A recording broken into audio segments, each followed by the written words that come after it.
Hi friends, പുതിയ ഒരിതിലേക്ക് എല്ലാവർക്കും സ്വാഗതം. അപ്പോൾ ഇന്നത്തെ വീഡിയോ എന്ന് വെച്ചാൽ കേരള പോലീസിൻ്റെ കോൺസ്റ്റബിൾ റിക്രൂട്ട്മെൻറ്റിലേക്ക് എങ്ങനെയാണ് അപേക്ഷിക്കേണ്ടത്, എന്തൊക്കെ കാര്യങ്ങളാണ് ശ്രദ്ധിക്കേണ്ടത് തുടങ്ങിയ ഡീറ്റെയിൽസ് കാര്യങ്ങളൊക്കെയാണ് ഇന്നത്തെ ഈ വീഡിയോയിൽ നോക്കാൻ പോകുന്നത്. അപ്പോൾ നിങ്ങൾ ആ വീഡിയോ അവസാനം വരെ കാണുക. അപ്പോൾ കേരള പോലീസിൻ്റെ റിക്രൂട്ട്മെൻറ്റ് അപേക്ഷിക്കാൻ ഇരിക്കുന്നവരാണെന്നുണ്ടെങ്കിൽ തീർച്ചയായിട്ടും ഈ ഒരു വീഡിയോ അവസാനം വരെ കാണുക. അതുപോലെ തന്നെ നിങ്ങളുടെ ഫ്രണ്ട്സ് ആരെങ്കിലും അപേക്ഷിക്കാൻ ആഗ്രഹിക്കുന്നുണ്ടെങ്കിൽ ഈ ഒരു വീഡിയോ അവരിലേക്കും ഷെയർ ചെയ്ത് കൊടുക്കുക. ഇത്തരത്തിലുള്ള കൂടുതൽ വീഡിയോകൾക്കായി ചാനൽ സബ്സ്ക്രൈബ് ചെയ്യാത്തവർ സബ്സ്ക്രൈബ് ചെയ്യുക. സബ്സ്ക്രിപ്ഷൻ വരുന്ന ബെല്ലൈക്കനിൽ ഓൾ എനേബിൾ ചെയ്താൽ മാത്രമായിരിക്കും ഇത്തരത്തിലുള്ള കൂടുതൽ വീഡിയോസ് നിങ്ങളുടെ ഫോണിൽ നോട്ടിഫിക്കേഷനെ ലഭിക്കുകയുള്ളൂ. അതുപോലെ തന്നെ നമ്മുടെ ടെലിഗ്രാം, വാട്സാപ്പ് ഗ്രൂപ്പിലേക്ക് ജോയിൻ ചെയ്യാൻ ആഗ്രഹിക്കുന്നുണ്ടെങ്കിൽ ജോയിൻ ചെയ്യുക. ലിങ്ക് താഴെ ഡിസ്ക്രിപ്ഷൻ ബോക്സിലുണ്ടായിരിക്കുന്നതാണ്. നമുക്ക് കാര്യത്തിലേക്ക് കടക്കാം. ഈ ഒരു റിക്രൂട്ട്മെൻറ്റിലേക്ക് അപേക്ഷിക്കേണ്ടത് ഓൺലൈൻ വഴിയാണ്. ഓൺലൈൻ വഴി കേരള PSCയുടെ 1 ടൈം രജിസ്ട്രേഷൻ അക്കൗണ്ട് വഴിയാണ് അപേക്ഷിക്കേണ്ടത്. അക്കൗണ്ട് ഉള്ളവർക്ക് അക്കൗണ്ട് വഴിയിട്ട് എളുപ്പത്തിൽ അപേക്ഷിക്കാൻ സാധിക്കുന്നതാണ്. അക്കൗണ്ട് ഇല്ലാത്തവർ അക്കൗണ്ട് ക്രിയേറ്റ് ചെയ്യേണ്ടതുണ്ട്. അപ്പോൾ ഇന്നത്തെ ഈ ഒരു വീഡിയോയിലൂടെ ആദ്യം എങ്ങനെയാണ് അക്കൗണ്ട് ക്രിയേറ്റ് ചെയ്യുന്നത്, അതിനുശേഷം ആ ഒരു അക്കൗണ്ടിലൂടെ എങ്ങനെയാണ് അപ്ലൈ ചെയ്യുന്നതെന്നാണ് നോക്കുന്നത്. അപ്പോൾ ഓൾറെഡി കേരള PSCയുടെ 1 ടൈം രജിസ്ട്രേഷൻ അക്കൗണ്ട് ഉള്ളവർ ഈ ഒരു വീഡിയോയുടെ അവസാന ഭാഗം മാത്രം കണ്ടാൽ മതി. അക്കൗണ്ട് ഇല്ലാത്തവർ ആദ്യം മുതൽ അവസാനം വരെ കാണേണ്ടതാണ്. അക്കൗണ്ട് ക്രിയേറ്റ് ചെയ്യുന്നതിനായിട്ട് വലത്തെ സൈഡിൽ ലോഗിൻ്റെ ഓപ്ഷൻ്റെ തൊട്ട് താഴെ ന്യൂ രജിസ്ട്രേഷൻ എന്നൊരു ഓപ്ഷൻ കാണാൻ സാധിക്കുന്നതാണ്. സോ അതിൽ നിന്ന് ക്ലിക്ക് ചെയ്യുക. അപ്പോൾ നിങ്ങൾക്ക് ഇങ്ങനെ ഓഫീസായിരിക്കും കാണാൻ സാധിക്കാം. അപ്പോൾ ഇവിടെ കുറച്ച് ഡീറ്റെയിൽസും കാര്യങ്ങളൊക്കെയാണ് ചോദിച്ചിരിക്കുന്നത്. അപ്പോൾ ഈ ഒരു കാര്യങ്ങളെല്ലാം നിങ്ങൾ കറക്റ്റായിട്ട് തന്നെ ഫിൽ ചെയ്യേണ്ടതാണ്. എന്നാൽ മാത്രമായിരിക്കും നിങ്ങൾക്ക് കണ്ടിന്യൂ ചെയ്യാൻ സാധിക്കുള്ളൂ. ഇവിടെ ഒന്നാമതായിട്ട് ചോദിച്ചിരിക്കുന്നത് നിങ്ങളുടെ പേരാണ്. അപ്പോൾ നിങ്ങളുടെ പേര് അവിടെ എൻ്റർ ചെയ്യുക. അതിനുശേഷം തൊട്ട് താഴെ നിങ്ങളുടെ പേര് ഒന്നും കൂടി എൻ്റർ ചെയ്യേണ്ടതാണ്. അതായത് കൺഫർമേഷന് വേണ്ടിയിട്ടാണ്. അപ്പോൾ പേര് തൊട്ട് താഴെ ഒന്നും കൂടി എൻ്റർ ചെയ്യേണ്ടതാണ്. ഇനി അടുത്ത രണ്ടാമതായിട്ട് ചോദിച്ചിരിക്കുന്നത് ഡേറ്റ് ഓഫ് ബർത്ത് ആണ്. അപ്പോൾ നിങ്ങളുടെ ഡേറ്റ് ഓഫ് ബർത്ത് അവിടെ എൻ്റർ ചെയ്യുക. അതിനുശേഷം തൊട്ട് താഴെ ഒന്നും കൂടെ എൻ്റർ ചെയ്യേണ്ടതാണ്. അതിനുശേഷം തൊട്ട് താഴെ ജെൻഡറാണ് ചോദിച്ചിരിക്കുന്നത്. അപ്പോൾ നിങ്ങളുടെ ജെൻഡർ അവിടെ സെലക്ട് ചെയ്യുക. അതിനുശേഷം അടുത്തതായിട്ട് ഫാദേഴ്സ് നെയിം അതുപോലെ തന്നെ മദേഴ്സ് നെയിം ആണ് ചോദിച്ചിരിക്കുന്നത്. അപ്പോൾ നിങ്ങളുടെ ഫാദറിൻ്റെയും അതുപോലെ തന്നെ മദറിൻ്റെയും പേര് അവിടെ എൻ്റർ ചെയ്യുക. അതിനുശേഷം തൊട്ട് താഴെ റിലീജിയനാണ് ചോദിച്ചിരിക്കുന്നത്. അപ്പോൾ നിങ്ങളുടെ റിലീജിയൻ അവിടെ സെലക്ട് ചെയ്യുക. അതിനുശേഷം തൊട്ട് താഴെ കാസ്റ്റ് അതുപോലെ തന്നെ സബ് കാസ്റ്റ് ചോദിച്ചിട്ടുണ്ട്. അപ്പോൾ കാസ്റ്റും സബ് കാസ്റ്റും അവിടെ സെലക്ട് ചെയ്യുക. അതിനുശേഷം താഴത്തേക്ക് വരുമ്പോൾ ID പ്രൂഫാണ് ചോദിച്ചിരിക്കുന്നത്. അപ്പോൾ നിങ്ങളുടെ കയ്യിലുള്ള ID പ്രൂഫ് ഏതാണോ അത് അവിടെ സെലക്ട് ചെയ്യുക. അതിനുശേഷം ആ ഒരു ID പ്രൂഫിൻ്റെ നമ്പർ തൊട്ട് താഴെ എൻ്റർ ചെയ്തിരിക്കേണ്ടതാണ്. അതിനുശേഷം താഴത്തേക്ക് വരുമ്പോൾ ആധാർ കാർഡിൻ്റെ ഡീറ്റെയിൽസ് ആണ് ചോദിച്ചിരിക്കുന്നത്. ആധാർ കാർഡ് ഉണ്ടെങ്കിൽ തീർച്ചയായിട്ടും ആ ഒരു കോളത്തിൽ ആധാർ കാർഡിൻ്റെ നമ്പർ എൻ്റർ ചെയ്തിരിക്കേണ്ടതാണ്. അതിനുശേഷം താഴത്തേക്ക് വരുമ്പോൾ മൊബൈൽ നമ്പറാണ് ചോദിച്ചിരിക്കുന്നത്. അപ്പോൾ നിങ്ങളുടെ മൊബൈൽ നമ്പർ വാലിഡ് ആയിട്ടുള്ള ഒരു മൊബൈൽ നമ്പർ അവിടെ എൻ്റർ ചെയ്യുക. അതിനുശേഷം താഴത്തേക്ക് വരുമ്പോൾ യൂസർ ID ആൻഡ് പാസ്വേഡ് ആണ് ചോദിച്ചിരിക്കുന്നത്. അപ്പോൾ അവിടെ ആദ്യത്തെ കോളത്തിൽ നിങ്ങളുടെ യൂസർ ID ആണ് എൻ്റർ ചെയ്യേണ്ടത്. അപ്പോൾ നിങ്ങളുടെ ഒരു യൂസർ ID നിങ്ങൾക്ക് അവിടെ ക്രിയേറ്റ് ചെയ്യാൻ സാധിക്കുന്നതാണ്. അത് അവൈലബിൾ ആണ് എങ്കിൽ തീർച്ചയായിട്ടും അവിടെ കാണാൻ സാധിക്കുന്നതാണ്. അതല്ല അത് നോട്ട് അവൈലബിൾ ആണ് എങ്കിൽ അത് മാറ്റിയിട്ട് നിങ്ങൾ മറ്റൊരു യൂസർ ID അവിടെ നൽകേണ്ടതാണ്. അതിനുശേഷം തൊട്ട് താഴെ ഒരു യൂസർ ID കൺഫേമും ചെയ്തിരിക്കേണ്ടതാണ്. അതിനുശേഷം അടുത്തായിട്ട് പാസ്വേഡാണ് ചോദിച്ചിരിക്കുന്നത്. അപ്പോൾ പാസ്വേഡ് അവിടെ എൻ്റർ ചെയ്യുക. അതിനുശേഷം തൊട്ട് താഴെ കൺഫേമും ചെയ്തിരിക്കേണ്ടതാണ്. അതിനുശേഷം താഴത്തേക്ക് വരുമ്പോൾ ഡിക്ലറേഷനാണ്. അപ്പോൾ അവിടെ ഒരു ക്യാപ്ച കോഡ് കാണാൻ സാധിക്കുന്നതാണ്. ആദ്യം ആ ഒരു ക്യാപ്ച കോഡ് തെറ്റാതെ തന്നെ തൊട്ട് താഴത്തെ കോളത്തിൽ എൻ്റർ ചെയ്യുക. അതിനുശേഷം അവിടെ ഒരു ടിക്ക് ബോക്സ് കാണാൻ സാധിക്കുന്നതാണ് തൊട്ട് താഴെ. അപ്പോൾ അതിൽ ജസ്റ്റ് ടിക്ക് ചെയ്തെടുക്കുക. അതിനുശേഷം വലത്തെ സൈഡിൽ രജിസ്റ്റർ എന്നൊരു ഓപ്ഷൻ കാണാൻ സാധിക്കുന്നതാണ്. സോ അതിൽ ജസ്റ്റ് ക്ലിക്ക് ചെയ്യുക. അപ്പോൾ നിങ്ങൾക്ക് ഇങ്ങനെ ഓഫീസായിരിക്കും കാണാൻ സാധിക്കാം. ഇപ്പോൾ ഇവിടെ രജിസ്ട്രേഷൻ കംപ്ലീറ്റ് ആയിട്ടുണ്ട്. അപ്പോൾ നിങ്ങൾ വീണ്ടും ലോഗിൻ ചെയ്യേണ്ടതുണ്ട്. അതിനായിട്ട് ലോഗിൻ എന്നൊരു ഓപ്ഷൻ കാണാൻ സാധിക്കുന്നതാണ്. അപ്പോൾ അതിൽ ജസ്റ്റ് ക്ലിക്ക് ചെയ്യുക. അപ്പോൾ നിങ്ങൾ വീണ്ടും മെയിൻ പേജിലേക്ക് പോകുന്നതാണ്. അപ്പോൾ അവിടെ നിങ്ങളുടെ യൂസർ IDയും അതുപോലെ തന്നെ പാസ്വേഡും എൻ്റർ ചെയ്ത് തൊട്ട് താഴത്തെ ക്യാപ്ച കോഡും എൻ്റർ ചെയ്ത് ലോഗിൻ ചെയ്യുക. ലോഗിൻ ചെയ്യുമ്പോൾ നിങ്ങൾക്ക് ഇങ്ങനെ ഓഫീസായിരിക്കും കാണാൻ സാധിക്കാം. ആദ്യം പേഴ്സണൽ ഡീറ്റെയിൽസ് ആണ് ചോദിച്ചിരിക്കുന്നത്. അപ്പോൾ ഇവിടെ നിങ്ങൾ നേരത്തെ എൻ്റർ ചെയ്ത ഡീറ്റെയിൽസും കാര്യങ്ങളെല്ലാം ഇവിടെ ഓട്ടോമാറ്റിക്കായിട്ട് വരുന്നതാണ്. ഇത് കൂടാതെ കുറച്ച് ഡീറ്റെയിൽസും കാര്യങ്ങളെല്ലാം ഇവിടെ എൻ്റർ ചെയ്യേണ്ടതാണ്. രജിസ്ട്രേഷൻ കംപ്ലീറ്റ് ചെയ്യുന്നതിനായിട്ട് നിങ്ങൾ ആദ്യം പേഴ്സണൽ ഡീറ്റെയിൽസ്, അതിനുശേഷം കമ്മ്യൂണിക്കേഷൻ ഡീറ്റെയിൽസ്, അതിനുശേഷം ഫോട്ടോ, സിഗ്നേച്ചർ തുടങ്ങിയ കാര്യങ്ങളെല്ലാം കംപ്ലീറ്റ് ചെയ്താൽ മാത്രമായിരിക്കും നിങ്ങളുടെ രജിസ്ട്രേഷൻ സക്സസ്ഫുള്ളി കംപ്ലീറ്റ് ചെയ്യാൻ സാധിക്കുള്ളൂ. ആദ്യം ഇവിടെ പേഴ്സണൽ ഡീറ്റെയിൽസ് ആണ് ചോദിച്ചിരിക്കുന്നത്. അപ്പോൾ നിങ്ങൾ നേരത്തെ എൻ്റർ ചെയ്ത ഡീറ്റെയിൽസ് ഓട്ടോമാറ്റിക്കായിട്ട് വരുന്നതാണ്. അതിനുശേഷം താഴത്തേക്ക് സ്ക്രോൾ ചെയ്യുമ്പോൾ നിങ്ങൾക്ക് അവിടെ ഐഡൻറ്റിഫിക്കേഷൻ മാർക്ക് എന്നൊരു ഓപ്ഷൻ കാണാൻ സാധിക്കുന്നതാണ്. അവിടെ നിങ്ങളുടെ ബോഡിയിലുള്ള ഒരു ഐഡൻറ്റിഫിക്കേഷൻ മാർക്ക് അവിടെ എൻ്റർ ചെയ്യുക. അതിനുശേഷം തൊട്ട് താഴെ നാഷണാലിറ്റി എന്നൊരു ഓപ്ഷൻ കാണാൻ സാധിക്കുന്നതാണ്. അപ്പോൾ അവിടെ നിങ്ങളുടെ നാഷണാലിറ്റി സെലക്ട് ചെയ്യുക. അതിനുശേഷം സേവ് ആൻഡ് പ്രൊസീഡ് എന്നൊരു ഓപ്ഷൻ കാണാൻ സാധിക്കുന്നതാണ്. സോ അതിൽ ജസ്റ്റ് ക്ലിക്ക് ചെയ്യുക. അപ്പോൾ നിങ്ങൾക്ക് ഇങ്ങനെ ഓഫീസായിരിക്കും കാണാൻ സാധിക്കാം. അപ്പോൾ ഇവിടെ നിങ്ങളുടെ പേഴ്സണൽ ഡീറ്റെയിൽസ് സേവ് ആയിട്ടുണ്ട്. ഇനി അടുത്തായിട്ട് വന്നിരിക്കുന്നത് കമ്മ്യൂണിക്കേഷൻ ഡീറ്റെയിൽസ് ആണ്. അപ്പോൾ ഇവിടെ ആദ്യമായിട്ട് ചോദിച്ചിരിക്കുന്നത് പെർമനൻറ്റ് അഡ്രസ്സാണ്.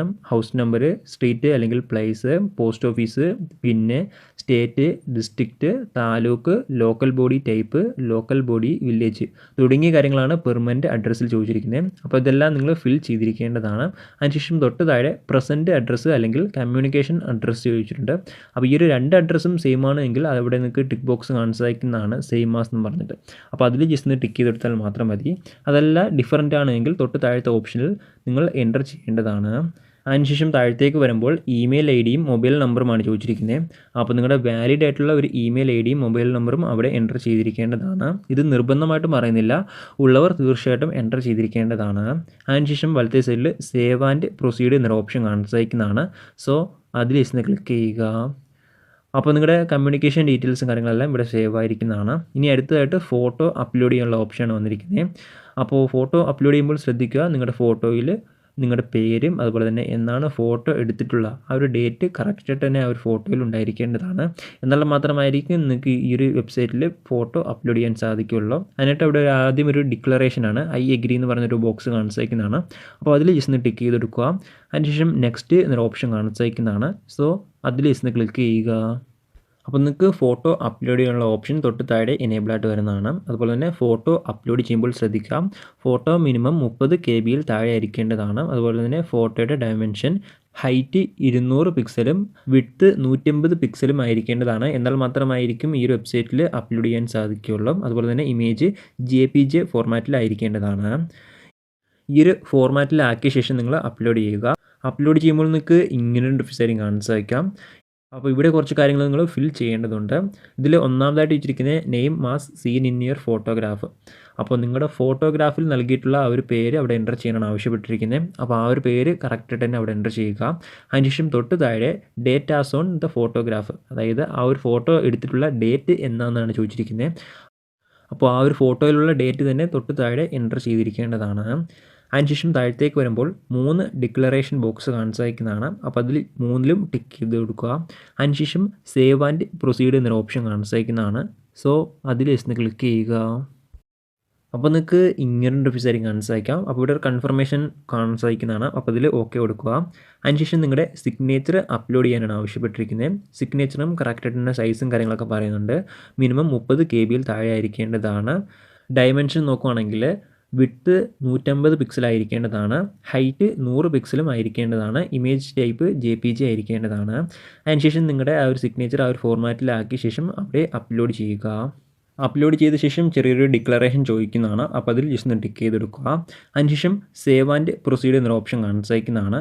സോ അതിൽ ജസ്റ്റ് ഒന്ന് ക്ലിക്ക് ചെയ്യുക. അപ്പോൾ നിങ്ങൾക്ക് ഇങ്ങനൊരു വെബ്സൈറ്റ് കാണാൻ സാധിക്കാം. അപ്പോൾ നിങ്ങളുടെ സിഗ്നേച്ചറും സക്സസ്ഫുള്ളി അപ്ഡേറ്റ് ആയിരിക്കുന്നതാണ്. അപ്പോൾ നിങ്ങളുടെ രജിസ്ട്രേഷൻ്റെ പ്രിവ്യൂ ആണ് ഇവിടെ വന്നിരിക്കുന്നത്. അപ്പോൾ ഈ ഒരു കാര്യങ്ങളെല്ലാം നിങ്ങൾ എൻ്റർ ചെയ്ത ഡീറ്റെയിൽസും കാര്യങ്ങളെല്ലാം ഇവിടെ വന്നിരിക്കുന്നതാണ്. അപ്പോൾ ഈ ഒരു കാര്യങ്ങളെല്ലാം നിങ്ങൾ കറക്റ്റായിട്ട് തന്നെ വെരിഫൈ ചെയ്യേണ്ടതാണ്. എന്തെങ്കിലും മിസ്റ്റേക്കോ കാര്യങ്ങളൊക്കെ ഉണ്ടെങ്കിൽ നിങ്ങൾക്ക് എഡിറ്റ് ചെയ്യാനുള്ള അവസരം ലഭിക്കുന്നതാണ്. അപ്പം ഡീറ്റെയിൽസ് എല്ലാം വെരിഫൈ ചെയ്ത ശേഷം താഴത്തേക്ക് വരുമ്പോൾ ചെറിയൊരു ഡിക്ലറേഷൻ കാണിച്ചിരിക്കുന്നതാണ്. അപ്പോൾ അതിനുശേഷം താഴത്തേക്ക് വരുമ്പോൾ ഐ എഗ്രി എന്ന് പറഞ്ഞിട്ട് ഒരു ബോക്സ് കാണിച്ചിരിക്കുന്നതാണ്. അപ്പോൾ അതിൽ ജസ്റ്റ് ടിക്ക് ചെയ്തെടുക്കുക. അതിനുശേഷം സബ്മിറ്റ് എന്നൊരു ഓപ്ഷൻ കാണിച്ചിരിക്കുന്നതാണ്. സോ അതിൽ ജസ്റ്റ് ക്ലിക്ക് ചെയ്യുക. അപ്പോൾ നിങ്ങൾക്ക് ഇങ്ങനൊരു വെബ്സൈറ്റ് കാണാൻ സാധിക്കാം. അപ്പോൾ നിങ്ങൾക്ക് ഇവിടെ കാണാൻ സാധിക്കുന്നതാണ് സക്സസ്ഫുള്ളി നിങ്ങളുടെ രജിസ്ട്രേഷൻ കംപ്ലീറ്റ് ചെയ്ത് കഴിഞ്ഞിരിക്കുന്നതാണ്. ഇനിയിപ്പോൾ നിങ്ങൾ വീണ്ടും ലോഗിൻ ചെയ്യേണ്ട ആവശ്യമുണ്ട്. അതിനായിട്ട് നിങ്ങൾ ലോഗിൻ ടു തുളസി എന്നൊരു ഓപ്ഷൻ കാണാൻ സാധിക്കുന്നതാണ്. അപ്പോൾ അതിൽ ജസ്റ്റ് ക്ലിക്ക് ചെയ്യുക. അപ്പോൾ നിങ്ങൾ വീണ്ടും ഹോം പേജിലേക്ക് പോകുന്നതാണ്. അപ്പോൾ അവിടെ നിങ്ങളുടെ യൂസർ ഐ ഡിയും അതുപോലെ തന്നെ പാസ്വേഡും ക്യാപ്ച കോഡും ഉപയോഗിച്ചിട്ട് ലോഗിൻ ചെയ്യുക. ലോഗിൻ ചെയ്യുമ്പോൾ നിങ്ങൾക്ക് ഇങ്ങനൊരു വെബ്സൈറ്റ് കാണാൻ സാധിക്കാം. ഇതാണ് കേരള PCയുടെ 1 ടൈം രജിസ്ട്രേഷൻ അക്കൗണ്ട്. ഈ ഒരു അക്കൗണ്ട് വഴിയിട്ടാണ് കേരള PCയുടെ എല്ലാ റിക്രൂട്ട്മെൻറ്റുകൾക്കും അപേക്ഷിക്കേണ്ടത്. ലോഗിൻ ചെയ്യുമ്പോൾ നിങ്ങൾക്ക് ആദ്യം ഇവിടെ 3 കാര്യങ്ങൾ കാണാൻ സാധിക്കുന്നതാണ്. പ്രൊഫൈലിൽ ആഡ് ചെയ്യാനെന്ന് പറഞ്ഞിട്ട് 1, 2, 3 എന്ന് കാണാൻ സാധിക്കുന്നതാണ്. അപ്പോൾ അതിൽ ഒന്നാമതായിട്ട് വെച്ചിരിക്കുന്നത് നിങ്ങളുടെ എഡ്യൂക്കേഷൻ ക്വാളിഫിക്കേഷൻസ് ആഡ് ചെയ്യാനാണ് ആവശ്യപ്പെട്ടിരിക്കുന്നത്. അപ്പോൾ അവിടെ നിങ്ങൾ ആഡ് ചെയ്യുന്നതിനായിട്ട് എഡ്യൂക്കേഷൻ ക്വാളിഫിക്കേഷൻസ് എന്നൊരു ബോക്സ് കാണാൻ സാധിക്കുന്നത്, അല്ലെങ്കിൽ ആ ഒരു ഒന്നാമത്തെ ഓപ്ഷൻ കാണാൻ സാധിക്കുന്നതാണ്. അപ്പോൾ അതിൽ ജസ്റ്റ് ക്ലിക്ക് ചെയ്തെടുക്കുക. അപ്പോൾ നിങ്ങൾക്ക് ഇങ്ങനൊരു വെബ്സൈറ്റ് കാണാൻ സാധിക്കാം. അപ്പോൾ ഇതിൻ്റെ വലത്തെ സൈഡിലായിട്ട് നിങ്ങളുടെ ആഡ് എന്നൊരു ഓപ്ഷൻ കാണാൻ സാധിക്കുന്നതാണ്. അപ്പോൾ അവിടെ ക്ലിക്ക് ചെയ്യുക. അപ്പോൾ നിങ്ങൾക്ക് ഇങ്ങനൊരു വെബ്സൈറ്റ് കാണാൻ സാധിക്കാം. അപ്പോൾ ഇവിടെ എഡ്യൂക്കേഷൻ ക്വാളിഫിക്കേഷൻ്റെ കുറച്ച് ഡീറ്റെയിൽസ് ആണ് ചോദിച്ചിരിക്കുന്നത്. ഇതിൽ ഒന്നാമതായിട്ട് വെച്ചിരിക്കുന്നത് എഡ്യൂക്കേഷൻ ക്വാളിഫിക്കേഷൻ ലെവലാണ്. അപ്പോൾ അത് അവിടെ സെലക്ട് ചെയ്യുക. അതിനുശേഷം അടുത്തായിട്ട് അവിടെ ചോദിച്ചിരിക്കുന്നത് ക്വാളിഫിക്കേഷനാണ്. അപ്പോൾ അവിടെ നിങ്ങളുടെ ക്വാളിഫിക്കേഷൻ സെലക്ട് ചെയ്യുക. അതിനുശേഷം അടുത്തായിട്ട് സബ്ജക്റ്റ് ആണ് ചോദിച്ചിരിക്കുന്നത്. അപ്പോൾ നിങ്ങളുടെ സബ്ജക്റ്റ് ഏത് സബ്ജക്റ്റിലാണ് പാസ്സായിട്ടുള്ളത് അത് അവിടെ സെലക്ട് ചെയ്യുക. അതിനുശേഷം ഇഷ്യൂയിങ് അതോറിറ്റിയാണ്, അതും അവിടെ സെലക്ട് ചെയ്യുക. അതിനുശേഷം സ്ട്രീം, അതുപോലെ തന്നെ പെർസെൻറ്റേജ് ഓഫ് മാർക്ക് തുടങ്ങിയ കാര്യങ്ങളൊക്കെ ചോദിച്ചിട്ടുണ്ട്. അപ്പോൾ ഈ ഒരു കാര്യങ്ങളെല്ലാം അവിടെ എൻ്റർ ചെയ്യുക. അതിനുശേഷം month and year of pass ചോദിച്ചിട്ടുണ്ട്, അപ്പോൾ അതും അവിടെ എൻ്റർ ചെയ്തിരിക്കേണ്ടതാണ്. അതിനുശേഷം താഴത്തേക്ക് വരുമ്പോൾ നിങ്ങളുടെ രജിസ്ട്രേഷൻ നമ്പറാണ് ചോദിച്ചിരിക്കുന്നത്, അപ്പോൾ നിങ്ങളുടെ രജിസ്ട്രേഷൻ നമ്പർ അവിടെ എൻ്റർ ചെയ്യുക. അതിനുശേഷം താഴത്തേക്ക് വരുമ്പോൾ ക്യാപ്ച കോഡ് കാണിച്ചേക്കുന്നതാണ്, ആ ഒരു ക്യാപ്ച കോഡ് തെറ്റാതെ തന്നെ ആ ഒരു കോളത്തിൽ എൻ്റർ ചെയ്ത് സേവ് ക്ലിക്ക് ചെയ്യുക. അപ്പോൾ നിങ്ങളുടെ എഡ്യൂക്കേഷൻ ക്വാളിഫിക്കേഷൻ്റെ ഡീറ്റെയിൽസ് എല്ലാം അവിടെ സേവ് ആയിരിക്കുന്നതാണ്. അപ്പോൾ നിങ്ങൾ വീണ്ടും ഹോം പേജിലേക്ക് പോകേണ്ടതുണ്ട്. അപ്പോൾ വലത്തെ സൈഡിൽ നിങ്ങൾക്ക് മൈ പ്രൊഫൈലിൻ്റെ തൊട്ട് താഴെയായിട്ട് ഹോം പേജ് എന്നൊരു ഓപ്ഷൻ കാണിച്ചേക്കുന്നതാണ്. സോ അതിൽ നിന്ന് ക്ലിക്ക് ചെയ്യുക. അപ്പോൾ നിങ്ങൾ വീണ്ടും ഹോം പേജിലേക്ക് പോകുന്നതാണ്. അപ്പോൾ അവിടെ നിങ്ങൾ നേരത്തെ മുകളിൽ വന്നിട്ടുള്ള 3 ഓപ്ഷൻസിൽ 2 ഓപ്ഷൻസ് മാത്രമായിരിക്കും നിലവിൽ കാണിച്ചേക്കുള്ളൂ. അപ്പോൾ അതിൽ ഇനി ഒന്നാമത്തെ ഓപ്ഷനായ ആഡ് ലാംഗ്വേജസ് നോൺ എന്ന ഓപ്ഷൻ കാണിച്ചേക്കുന്നതാണ്. അപ്പോൾ അതിൽ ജസ്റ്റ് ടിക്ക് ചെയ്ത് കൊടുക്കുക അല്ലെങ്കിൽ ക്ലിക്ക് ചെയ്യുക. അപ്പോൾ നിങ്ങൾക്ക് ഇങ്ങനെ ഒരു ഓപ്ഷൻ കാണിച്ചേക്കാം. ഇവിടെ ലാംഗ്വേജസ് ഏതൊക്കെ അറിയാം എന്നാണ് ചോദിച്ചിരിക്കുന്നത്. അപ്പോൾ നിങ്ങൾക്ക് അറിയാവുന്ന എന്തൊക്കെ ലാംഗ്വേജ് ഉണ്ടോ അതെല്ലാം ഇവിടെ സെലക്ട് ചെയ്ത് നിങ്ങൾ സേവ് ക്ലിക്ക് ചെയ്യുക. സേവ് ചെയ്ത ശേഷം നിങ്ങൾ വീണ്ടും ഹോം പേജിലേക്ക് പോകേണ്ടതുണ്ട്. ഹോം പേജിലേക്ക് പോകുമ്പോൾ നിങ്ങൾക്ക് ഇങ്ങനെ ഓപ്ഷൻ കാണിച്ചേക്കാം. ഇവിടെ ഡിക്ലറേഷനാണ് ആവശ്യപ്പെട്ടിരിക്കുന്നത്. അപ്പോൾ ഡിക്ലറേഷനിൽ ക്ലിക്ക് ചെയ്യുക. ക്ലിക്ക് ചെയ്യുമ്പോൾ നിങ്ങൾക്ക് ഇങ്ങനെ ഓപ്ഷൻ കാണിച്ചേക്കാം. ഇതിൽ ഒന്നാമതായിട്ട് വെച്ചിരിക്കുന്നത് സെൻട്രൽ ഗവൺമെൻറ് അല്ലെങ്കിൽ സ്റ്റേറ്റ് ഗവൺമെൻറ്റിൻ്റെ എംപ്ലോയി ആണോ എന്നാണ്. അത്തരത്തിൽ ആയിട്ടുള്ളവർ എസ് എന്ന് ക്ലിക്ക് ചെയ്യുക, ഇല്ലെങ്കിൽ നോ ക്ലിക്ക് ചെയ്യുക. അതിനുശേഷം അടുത്തായിട്ട് വെച്ചിരിക്കുന്നത് ഡിസേബിലിറ്റീസ് ഉണ്ടോ എന്നാണ്. ഉള്ളവർ എസ് എന്ന് എടുക്കുക, ഇല്ലെങ്കിൽ നോ എന്ന് എടുക്കുക. അടുത്തായിട്ട് വെച്ചിരിക്കുന്നത് എക്സ് സർവീസ്മെൻ്റെ വെയിറ്റേജ് ഉണ്ടോ എന്നാണ്. ഉള്ളവർ എസ് എന്ന് എടുക്കുക, ഇല്ലെങ്കിൽ നോ എന്ന് എടുക്കുക. അതിനുശേഷം അടുത്തായിട്ട് വെച്ചിരിക്കുന്നത് സ്പോർട്സിൻ്റെ വെയിറ്റേജ് ഉണ്ടോ എന്നാണ്. ഉള്ളവർ എസ് എന്ന് എടുക്കുക, ഇല്ലെങ്കിൽ നോ എന്ന് എടുക്കുക. അടുത്തായിട്ട് വെച്ചിരിക്കുന്നത് NCC വെയിറ്റേജസ് ആണ്. അപ്പോൾ അത്തരത്തിലുള്ളവർ എസ് എന്ന് എടുക്കുക, ഇല്ലെങ്കിൽ നോ എന്ന് എടുക്കുക. അതിനുശേഷം താഴത്തേക്ക് വരുമ്പോൾ MPhil അല്ലെങ്കിൽ PhD അല്ലെങ്കിൽ പോസ്റ്റ് ഡോക്ടറേറ്റ് ഫെലോഷിപ്പ് അങ്ങനെ എന്തെങ്കിലും ഉണ്ടോ എന്നാണ് ചോദിച്ചിരിക്കുന്നത്. ഉള്ളവർ എസ് എന്ന് എടുക്കുക, ഇല്ലെങ്കിൽ നോ എന്ന് എടുക്കുക.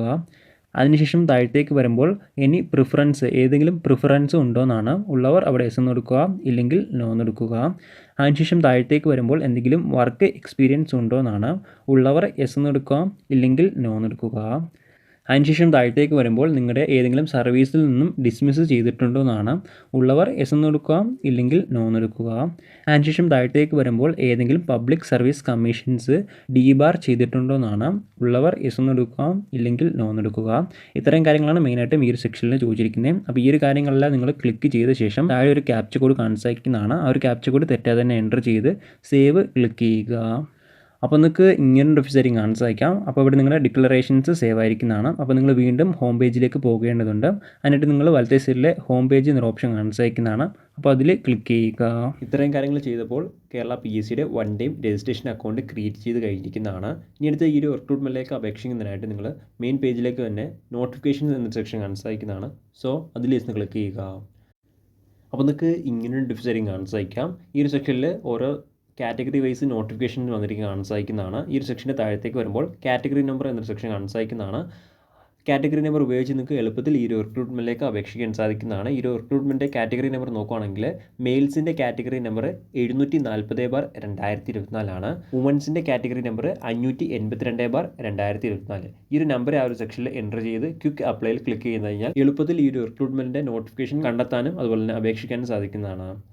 ഈ ഒരു സെക്ഷനിൽ കാറ്റഗറി നമ്പർ എൻ്റർ ചെയ്ത ശേഷം നിങ്ങൾക്ക് ഇങ്ങനൊരു ഓപ്ഷൻ കാണിച്ചേക്കാം. അപ്പോൾ നിങ്ങൾ എൻ്റർ ചെയ്തിട്ടുള്ള ഏത് കാറ്റഗറി നമ്പറാണോ അതിനനുസരിച്ചിട്ടുള്ള നോട്ടിഫിക്കേഷൻ ആയിരിക്കും ഈ ഒരു സെക്ഷനിൽ കാണിച്ചേക്കാം. ഇവിടെ ഇപ്പോൾ വന്നിരിക്കുന്ന മെയിൽസിൻ്റെ റിക്രൂട്ട്മെൻറ്റ് ഡീറ്റെയിൽസ് ആണ്.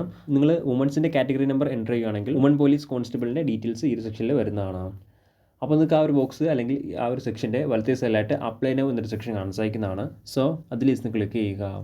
അപ്പോൾ നിങ്ങൾക്ക് ഇങ്ങനൊരു ഓപ്ഷൻ കാണിച്ചേക്കാം. ഈ ഒരു സെക്ഷനിൽ ഏത് ക്വാളിഫിക്കേഷൻ ഉപയോഗിച്ചിട്ടാണ് അപ്ലൈ ചെയ്യുന്നതാണ് ചോദിച്ചിരിക്കുന്നത്. അപ്പോൾ ഇതിൽ ഒരു ക്വാളിഫിക്കേഷൻ നിങ്ങൾ സെലക്ട് ചെയ്യുക. അതിനുശേഷം നിങ്ങൾക്ക് ഇങ്ങനൊരു ഇൻ്റർഫേസ് ആയിരിക്കും കാണിച്ചേക്കാം. ഈ ഒരു സെക്ഷനിൽ നിങ്ങളുടെ ഫോട്ടോയും അതുപോലെ തന്നെ സിഗ്നേച്ചറും വരുന്നതാണ്. അപ്പോൾ നിങ്ങൾ ഫോട്ടോയിൽ നൽകിയിട്ടുള്ള പേരും അതുപോലെ തന്നെ ഏത് ദിവസമാണ് ഫോട്ടോ എടുത്തിട്ടുള്ളത് ആ ഒരു ഡേറ്റ് ഈ ഒരു സെക്ഷനിൽ കൃത്യമായിട്ട് തന്നെ എൻ്റർ ചെയ്യേണ്ടതാണ്. അതിനുശേഷം താഴത്തേക്ക് വരുമ്പോൾ 4 ടിക്ക് ബോക്സ് കാണിച്ചേക്കുന്നതാണ്. അതിൽ 4 ടിക്ക് ചെയ്ത് കൊടുക്കുക. അതിനുശേഷം നെക്സ്റ്റ് ക്ലിക്ക് ചെയ്യുക. അപ്പോൾ നിങ്ങൾക്ക് ഇങ്ങനൊരു ഓപ്ഷൻ കാണിച്ചേക്കാം. ഈ ഒരു സെക്ഷനിൽ നിങ്ങൾക്ക് കാണിച്ചേക്കുന്നതാണ് നിങ്ങളുടെ ഡീറ്റെയിൽസ് ആണ് വന്നിരിക്കുന്നത്. അതിന് മുമ്പായിട്ട് ആപ്ലിക്കേഷൻ്റെ കുറച്ച് ഡീറ്റെയിൽസ് ഫില്ല് ചെയ്യേണ്ടതുണ്ട്. ഈ ഒരു സെക്ഷനിൽ ആദ്യമായിട്ട് ചോദിച്ചിരിക്കുന്നത് ബറ്റാലിയൻ സെലക്ട് ചെയ്യാനാണ് ആവശ്യപ്പെട്ടിരിക്കുന്നത്. ഏകദേശം 7ഓളം ബറ്റാലിയനുകളാണ് നിലവിലുള്ളത്. Trivandrum SAP, Pathanamthitta KAP3, Idukki KAP5, Ernakulam KAP1, Thrissur KAP2, Malappuram MSP, Kasaragod KP4. അപ്പോൾ നിങ്ങൾ അപേക്ഷിക്കാൻ ആഗ്രഹിക്കുന്ന ബറ്റാലിയൻ ഏതാണോ ആ ഒരു ബറ്റാലിയൻ ഇവിടെ സെലക്ട് ചെയ്യുക. മെയിൽസിന് മാത്രമേ ഈ ഒരു സെക്ഷൻ ഉണ്ടായിരിക്കുകയുള്ളൂ, ഫീമെയിൽസിന് ഈ ഒരു സെക്ഷൻ ഉണ്ടായിരിക്കുന്നതല്ല. അതിനുശേഷം നിങ്ങൾക്ക് താഴത്തേക്ക് വരുമ്പോൾ are you qualified for the post as per notification എന്നൊരു സെക്ഷൻ കാണിച്ചിരിക്കുന്നതാണ്. അവിടെ നിങ്ങൾ യെസ് സെലക്ട് ചെയ്യുക. അതിനുശേഷം നിങ്ങൾക്ക് താഴത്തേക്ക് വരുമ്പോൾ എക്സാമിനേഷൻ സെൻറ്റർ സെലക്ട് ചെയ്യാൻ ആവശ്യപ്പെട്ടിട്ടുണ്ട്. അപ്പോൾ നിങ്ങളുടെ ഡിസ്ട്രിക്റ്റും അതുപോലെ തന്നെ താലൂക്കും അവിടെ സെലക്ട് ചെയ്യുക. അതിനുശേഷം തൊട്ട് താഴെ ഒരു ടിക്ക് ബോക്സ് കാണിച്ചിരിക്കുന്നതാണ്, ജസ്റ്റ് അതിൽ നിന്ന് ടിക്ക് ചെയ്യുക. അതിനുശേഷം പ്രിവ്യൂ ആപ്ലിക്കേഷനിൽ ക്ലിക്ക് ചെയ്യുക. അപ്പോൾ നിങ്ങൾക്ക് ഇങ്ങനൊരു സെക്ഷൻ ആയിരിക്കും വരിക. ഈ ഒരു സെക്ഷനിൽ നിങ്ങളുടെ ആപ്ലിക്കേഷൻ്റെ പ്രിവ്യൂ ആണ് വരുന്നത്. എല്ലാ കാര്യങ്ങളും ഒന്ന് വെരിഫൈ ചെയ്യുക. താഴത്തേക്ക് സ്ക്രോൾ ചെയ്യുമ്പോൾ സബ്മിറ്റ് ആപ്ലിക്കേഷൻ, അതിന് മുമ്പായിട്ട് ഒരു ടിക്ക് ബോക്സ് കാണിച്ചിരിക്കുന്നതാണ്, ജസ്റ്റ് അതിലൊന്ന് ടിക്ക് ചെയ്ത് കൊടുക്കുക. അതിനുശേഷം സബ്മിറ്റ് ആപ്ലിക്കേഷൻ ക്ലിക്ക് ചെയ്യുക. ഇത്തരം കാര്യങ്ങൾ ചെയ്തപ്പോൾ ആപ്ലിക്കേഷൻ സക്സസ്ഫുള്ളി സബ്മിറ്റ് ആയിരിക്കുന്നതാണ്. ഇങ്ങനെയാണ് കേരള പോലീസിൻ്റെ കോൺസ്റ്റബിൾ റിക്രൂട്ട്മെൻറ്റിന് അപേക്ഷിക്കേണ്ട ശരിയായ രീതി. അപ്പോൾ നമുക്ക് മറ്റൊരു വീഡിയോയിൽ കാണാം. അതുവരെ ബൈ.